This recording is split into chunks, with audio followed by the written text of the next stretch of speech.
मैं मंच को नमस्कार करती हूँ और सभी श्रोताओं को भी नमस्कार करती हूँ। इस कहानी के जन्म पे आती हूँ शुरू स जल्दी से क्योंकि हमारे पास समय संयमित है। तो बात इस तरह थी कि भारत में सदियों से इलाज और चिकित्सा पद्धति बहुत अच्छी थी और आज की तारीख में मैं देखती हूँ कि भारतीय महानगर जो है कि मेडिकल टूरिज्म के लिए प्रसिद्ध होते जा रहे हैं विदेशी धरतियों पर। वहाँ से एक कहानी ने जन्म लिया था, उसके लिए चरित्र गढ़ने लगी। तो मैं द्वारका में रहती हूँ, तो मैंने द्वारका के माहौल को चुना और उन दिनों जब ये कहानी लिख रही थी, पूरी सड़क खोद दी गई थी। तो ये वहाँ पे है और एक बच्चा मुझे ढूँढना था जो विदेशी है, तो यकीन मानिए कि एक दिन मैं सच में लेट उतरी ऑटो से, मैंने ऑटो शेयर किया और वहाँ पे एक लड़का मिला और इस कहानी का शुरू में जब वो अपना परिचय देता है, तब वही लड़का है और कहानी के अंत में जो फ़ोन पे बात करता है, तब वही लड़का है। बाकी कहानी आप जानते हैं, कहानी तो कहानी होती है। मैं शुरू करती हूँ कहानी मिडलमैन। वह सर्दियों की रात थी। हाँ, मोबाइल में दिख रहे समय के अनुसार यह वक्त देर शाम से आगे बढ़कर पहले पहर की रात में ढल चुका था। मैं घर पहुंचने की बेचैनी में बार-बार समय देख रही थी। 15 मिनट पहले घड़ी में 10 बजने के बाद से अब भी समय लगातार आगे बढ़ता जा रहा था। महानगर की रोशनियों में देर रात तक दिन का भ्रम बना रहता है। लोगों की भीड़-भाड़ में अलग-अलग तरह की आवाज़ों के शोर से कान बौरा जाते हैं और उजाले में आँखें चौंधियाई सी रहती हैं। रोशनाई से ज़रा-सा दूर होते ही डरावने अंधेरे घेरने लगते हैं। उस दिन यह सब इसी स्वरूप में महसूस हो रहा था। अंधेरा पूरी दहशत के साथ मेरे चारों तरफ फैला हुआ था। डर, रोमांच और प्यार पहली-पहली बार अनुभव इन सब का नया ही लगता है। यह पहली बार था कि मुझे लेटने में इतनी देर हुई। अंधेरा घिर आने के बाद बिल्कुल अकेले इस तरह लौटने का वह रिकॉर्ड आज तक दोबारा कभी नहीं टूटा। साढ़े 10 बजे के बाद करीब मैं नियमित दिनचर्या से उस दिन 3 घंटे देरी से उतरी। गहराते हुए कोहरे के बीच इक्का-दुक्का सवारियों में अकेली महिला होने के कारण मैं कुछ ज़्यादा ही आत्मविश्वास दिखा रही थी। मेट्रो के किसी कोच से एक बेफ़िक्र सा युवा उतरकर मेरे साथ आ खड़ा हुआ। कुछ अन्य यात्रियों के साथ मैं भी यंत्रवत सभी चरण पार करते हुए मेट्रो स्टेशन से बाहर पहुंच गई। कुछ सवारियां पार्किंग में खड़ी अपनी गाड़ियों के लिए चल पड़ी थी, कुछ के लिए उनके परिजन उन्हें लेने आए हुए थे। मेरे जैसे सार्वजनिक परिवहन पर आश्रित लोग किसी सवारी के पहुंचने का इंतजार करने लगे।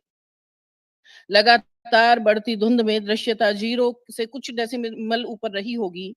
कुल मिलाकर मंजर कुछ अलग तरह का था। कोहरे वाली रात में अकेले खड़े होकर सवारी का इंतजार करने की कल्पना भी बहुत भयानक होती।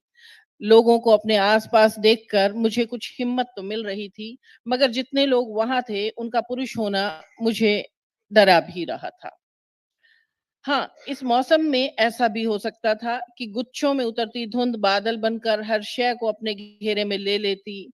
यदि 25-30 साल पहले यही हुआ होता, तो मैं एक अजब से खुमारी में किसी का इंतज़ार करते हुए कुछ और महसूस कर सकती थी। मगर यह आज की बात है कि जब मैं घर पहुँचने की जल्दी में थोड़ी घबराई हुई थी। सर्दी की ऐसी मार बस उसी दिन महसूस हुई। जहाँ ऑटो रिक्शा की भीड़ लगी रहा करती थी, उस समय वह जगह बिल्कुल सुनसान पड़ी थी। घर से किसी का मुझे लेने आने का इंतज़ाम करीब 10 वर्ष पहले खत्म हो गया था और इन दिनों घर के दरवाजे पर लटके ताले के सिवा मेरा इंतज़ार अब किसी को नहीं रहता। मेट्रो स्टेशन के बाहर हम 5 लोग सवारी के इंतजार में खड़े थे। सबकी नज़रें एक-दूसरे से टकरा रही थीं। मुझे न जाने क्यों लगा कि वे लोग मुझे बेचारी बनाने पर तुले हुए थे। इसी दौरान वो बेफ़िक्र सा युवा फिर से अचानक मेरे पास आकर खड़ा हो गया। बिना कुछ बोले वो मेरे साथ खड़ा रहा। कानों पर मोटे-मोटे हेडफ़ोन जैसे आकार का ठंड से बचने का इंतज़ाम उसने लगाया हुआ था और वो कुछ गीत गुनगुना रहा था। गीत ज़रूर अंग्रेज़ी का रहा होगा क्योंकि उसकी धुन मैं समझ नहीं पा रही थी। मैं टैक्सी मंगवाने के बारे में सोच रही थी मगर मेरे अनुभव ने मुझे ऐसा करने से रोक दिया क्योंकि द्वारका में लगभग दिन के उजाले में भी मैंने 45 मिनट तक टैक्सी का इंतज़ार किया है और टैक्सी वाले ने आने से फिर भी मना कर दिया। अभी मैं इसी कश्मकश में थी कि दूर से एक किसी थ्री व्हीलर के आने की आवाज़ सुनाई दी और कुछ ही देर में एक ऑटो रिक्शा की आवाज़ हमारे करीब आती गई और एक धुंध के माहौल में मध्यम बल्ब जैसी रोशनी को अपनी ओर आते हुए मैंने पाया। ऑटो ठीक से रुका भी नहीं था कि साथ खड़े लोग दौड़कर उसमें सवार हो गए। हड़बड़ी ऐसी जैसे बैठने की जगह खत्म होने वाली हो। मैं धक्का-मुक्की से बचने के लिए पीछे रुकी रही और ऑटो के रुकने पर उस बेफ़िक्र से युवा ने अपने साथ वाली सीट पर इशारे से मुझे संकेत करते हुए कहा, "प्लीज़ सिट।" यह शहर पिछले 35 वर्षों से मेरा स्थायी निवास स्थान है। ऑटो रिक्शा में सवार सभी शहरी मोबाइल में व्यस्त थे। एक व्यक्ति किसी से बात कर रहा था, 2 लोग यूट्यूब का बिज़नेस बढ़ा रहे थे। मैंने कान पे कोई हेडफ़ोन या ईयरफ़ोन नहीं लगाए थे। अपनी सुरक्षा को लेकर मैं चौकन्नी थी और वह युवा बिल्कुल बेफ़िक्र। उसे अपने आस-पास के माहौल से कोई लेना-देना नहीं था और न ही वह संगीत सुन रहा था। वह अपनी धुन में मस्त, लगातार कुछ गुनगुनाए जा रहा था। दिल्ली की ठंड के मुकाबले उसके कपड़े साधारण थे। उसने शुरुआती सर्दियों के लिए माकूल पतली-सी स्वेटशर्ट पहन रखी थी। नई बसावट वाले इस उपनगर की टूटी-फूटी सड़क पर बैटरी रिक्शा अपनी गति से मंजिल की ओर बढ़ रहा था। ऐसे में वो जिस धुन धुन को गुनगुना रहा था, उसके सुर ऑटो की गड़गड़ाहट के उतार-चढ़ाव से कदम-ताल कर रहे थे। संगीत को पूरी तरह से अनदेखा करने के लिए उस युवा ने अपने वजूद पर संगीत को ओढ़ लिया था। समय पर घर लौट गई होती तब मेरे कपड़े इस मौसम की मार के लिए पर्याप्त थे, मगर इस समय मेरी हालत खराब थी। दिन में जो रास्ता ठीक-ठाक लगता था, कोहरे की रात को वही रास्ता बहुत लंबा हो गया था। उस समय तक 2 सवारियों को रिक्शे वाले ने अपने-अपने स्थान पर उतार दिया था और इस बार मेरा घर आने वाला है। मगर वयस्कता की उम्र पार कर चुकी तीसरी सवारी को अपने घर पहुँचने की जल्दी थी। उसे अपने साथ बैठी महिला सवारी की सुरक्षा से कोई सरोकार नहीं था। हादसा हो जाने पर कैंडल मार्च निकालने के आदि शहरवासी महिलाओं की सुरक्षा को लेकर लेना-देना नहीं रखते। ऑटो चालक को उसने जो कारण बताया उसके बाद मेरा चुप हो रह जाना एकमात्र विकल्प था। सीवर लाइन डालने के लिए खोदकर छोड़ दी गई सड़क पर लड़खड़ाता हुआ ऑटो रिक्शा मेरे घर से विपरीत दिशा में चल पड़ा। मेरी विवशता को देखकर उस बेफिक्र से युवा की आंखों में फिक्र के बादल उमड़ आए।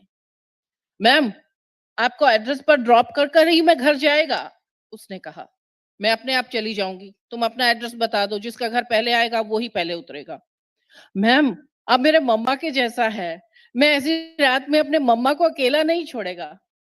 इस बार मैंने उसके चेहरे को गौर से देखा, वो भारतीय नहीं था। तुम कहाँ से हो? यह प्रश्न स्वाभाविक था। मैम, म्यांमार से है।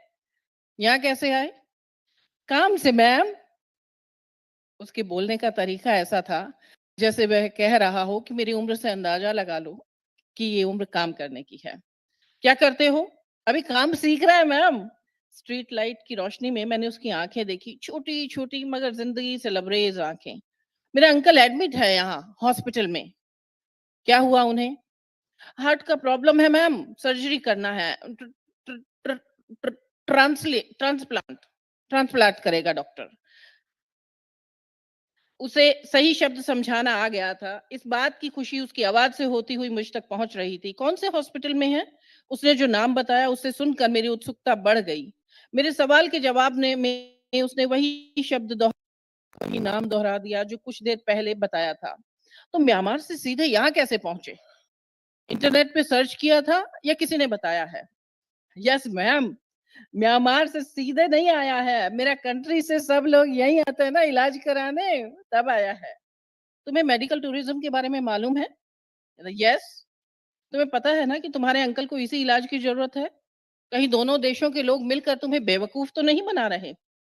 हमारे कंट्री में मैम पहले चेक कराते हैं, फिर वहां रेफर करते हैं, तब हम यहाँ आते हैं। इसीलिए हम इंडिया आया है। उसने अपनी स्थिति की पूरी तस्वीर खींच दी। मैम, आप कोई जॉब करता है? क्यों? महानगरीय लोगों में सामान्यतः 2 आदतें पाई जाती हैं। पहली, सामने घटित हो रही घटना को नजरअंदाज कर देना और दूसरी, सवाल के बदले में सवाल कर देना। और इन दिनों मैं महानगर हो गई हूँ। आपको पहले नहीं देखा ना मैम, मैं आता रहता है इसी टाइम पर। तुम कब से हो यहाँ? हम भारतीयों की सवाल करने की आदत सामने वाले की जड़ तक पहुंचे बिना रुकती नहीं। 6 महीने से है मैम। सर्जरी हो गई तुम्हारे अंकल की? हो गई। तुम वापस कब जाओगे? हमारे साथ वाली ऑटो को सवारी को ऑटो उसके गंतव्य पर छोड़कर इस बार मेरे घर की ओर बढ़ चला था। धुंध और धरातल के हालात से सामंजस्य बैठाते हुए हम आगे बढ़ते जा रहे थे। इस बीच मैंने पूछा, "दिल्ली घूमा तुमने या पूरे समय हॉस्पिटल में रहते हो?" "घूमा ना मैम, आपका दिल्ली बहुत अच्छा है और यहाँ का पनीर और बटर नान टू मच अच्छा है मैम, पर उसको टू मच खा नहीं सकते हैं।" ये कहकर वह ठठाकर हंस पड़ा और हंसते-हंसते उसके मुंह में पानी आ गया। "ये लोग तुम्हारे अंकल हैं या तुम यही बिज़नेस करते हो?" इस बार का वार लुहार के हथौड़े वाला था। "अंकल है मैम, पर अब मैं यहीं रहेगा और काम सीखेगा।" "क्या काम सीखने वाले हो?" "मिडलमैन मैम, मिडलमैन बनेगा मैं।" "ये मिडलमैन क्या होता है?" उसके कहे शब्दों को उसी के अंदाज में बोलकर मैं मन ही मन मुस्कुरा रही थी। वैसे तो हर शब्द के बोलने का उसका खास अंदाज था, मगर मिडलमैन जिस आत्मविश्वास से वह कह रहा था, मेरे शब्द भंडार में उसने एक नया शब्द जोड़ दिया था। देखो, हमारा मिडलमैन और आपके देश का मिडलमैन मिलके हमको ये ऑप्शन दिया कि इस ट्रीटमेंट के लिए हम यहाँ आ गया। अब कौन से हॉस्पिटल में इंतजाम करना है, इलाज कराना है, वो भी मिडलमैन बताता है मैम। तो एक्चुअली ये वाला हॉस्पिटल ठीक है, ये मिडलमैन बताया हमको। इसमें तुम क्या सीखोगे? मैम मेरा कंट्री का सब मुझे आता है। अब मैं आपके कंट्री का सीख रहा है। थोड़ा टाइम बाद देखना मैम मैं सब सीख जाएगा और खूब रुपीज़ कमाएगा मैम। मुझे खूब रुपीज़ कमाना है मैम, बैक होम भेजना है। अब तक उसके बोलने के अंदाज़ और शब्दों का नया स्वरूप देना मुझे मुस्कुराने पर बाध्य कर रहे थे, मगर इस बार उसने जो कहा, उसे सुनकर मैं सोच में पड़ गई। कितने लोगों का इलाज कराओगे तुम? मैम मरना कौन चाहता है? सबको मालूम है मैं मरेगा, फिर भी कोई नहीं मरना चाहता। ओल्ड मैन भी लोन पे रुपीज़ लेके आता है। सबका इलाज कराएगा मैं, खूब पैसा कमाएगा मैम। नहीं तुम बताओ कि कितना पैसा कमाना चाहते हो? कहता मैम मैं मिडलमैन बनेगा और खूब पैसा कमाएगा, बैक होम मेरा मम्मी है, मेरा पापा है और हमारा फार्मिंग का लैंड है मैम। लैंड अभी गवर्नमेंट के पास है, उसे छुड़ाने के लिए पैसा चाहिए मैम। मैं खूब पैसा कमाने वाला है। अरे ऑटो रोको, रोको, रोको, यही मेरा घर है। अचानक मेरा घर आ गया था। मैम प्रॉब्लम नहीं है तो अपना नंबर शेयर करेगा क्या? शहरी संस्कृति बेदिल नहीं होती। जो अपना घर रास्ते में पीछे छोड़कर अकेली महिला को उसके घर तक छोड़ने आ जाए, उसे मैं नंबर ना देती, ऐसा हो ही नहीं सकता था। मैं कुछ दिन थोड़ी सतर्क भी रही कि शायद वो फ़ोन करे या मैसेज करे, पर ऐसा नहीं हुआ। कभी-कभी वो मेरा व्हाट्सएप पे स्टेटस देखने आता था, मगर मैं हिंदी भाषा की दीवानी, उसे क्या हासिल हुआ होगा। अब ये किस्सा मेरी याददाश्त में तो रहा, मगर ज़िंदगी से खत्म हो गया। इसी बीच कोरोना के कारण हालात जटिल बन गए, जीवन घरों में कैद हो गया। बदलते हुए हालात में एक अंतर्राष्ट्रीय नंबर से व्हाट्सएप पर एक दिन मुझे एक संदेश मिला, "मैम, मैं कॉल कर रहा हूँ, आप प्लीज़ फ़ोन उठाएँ।" संदेश भेजने वाले की तस्वीर पहचानी सी लगी, परंतु नाम याद नहीं आ रहा था। "हेलो मैम, मैं अली बोल रहा है, म्यांमार से।" बस उसका इतना ही परिचय चाहिए था। मुझे सर्द रात में फरिश्ता सा वह युवा याद आ गया। "हेलो अली, कहाँ हो आजकल?" "मैम, मेरा मदर एक्सपायर हो गया था, तो मैं यहाँ आया। फिर हालात बदल गया, ये कोरोना हो गया ना, अब मैम मेरा फादर भी नहीं रहा। मैम मैं बहुत जल्दी वापस आ रहा है, अब फ्लाइट शुरू हो जाएगा और मैं बहुत जल्दी इंडिया आऊँगा। अब उतने पैसे की ज़रूरत नहीं रही, यहाँ कोई नहीं बचा मेरे पास। अब सिर्फ़ अपने लिए कमाएगा मैम। मैम मेरा मदर नहीं रहा, क्या मैं एक दिन आपसे मिलने आ जाऊँ?" "हाँ बेटा, हालात ठीक हो जाते हैं तब ज़रूर आना।"